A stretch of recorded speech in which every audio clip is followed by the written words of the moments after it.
Inilah sosok Muhammad Thalib, salah satu anggota pasukan pengibar bendera atau Paskibra Kabupaten Luwu, Sulawesi Selatan di hari ulang tahun ke-79 Republik Indonesia. Danton Regu B pasukan 45 ini bertugas dalam upacara detik-detik proklamasi kemerdekaan Republik Indonesia di lapangan Andi Jema, Kota Palopo. Saat prosesi upacara 17 Agustus berlangsung, sepatu sebelah kiri Muhammad Thalib copot. Ia bahkan menangis di pelukan ibundanya sesaat setelah melaksanakan tugas mulianya. Insiden sepatu lepas itu terjadi saat Muhammad Thalib bersama 73 Paskibra Luwu melaksanakan tugasnya mengibarkan bendera. Meski demikian, siswa SMA 2 Luwu ini tetap siaga dan tenang hingga Paskibra kembali ke posisi akhir. Ketika dimintai konfirmasi, anak dari pasangan Iqbal dan Nuraini mengaku tak panik saat sepatunya lepas saat berjalan.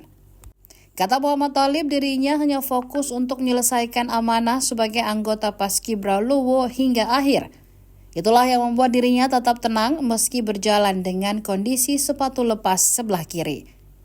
Usai melaksanakan tugas, sebanyak 73 Paskibra Luwu dihampiri para orang tua dan koleganya. Muhammad Thalib tak bisa menahan air matanya ketika berjumpa dengan ibundanya. Sang bunda langsung mendekap Muhammad Thalib dengan erat sambil menenangkan anak pertamanya itu.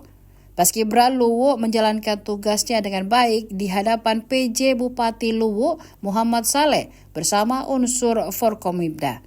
Keberhasilan Paskibra Luwu diiringi tepuk tangan dari peserta upacara serta masyarakat sekitar.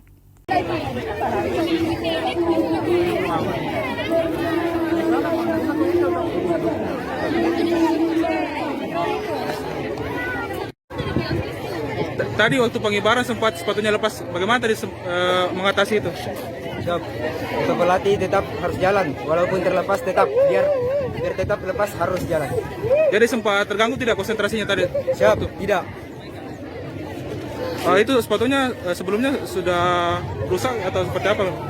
Ya. Sebelumnya sepatunya sudah dalam keadaan rusak atau seperti apa? Siap. Tidak rusak, masih bagus. Oke.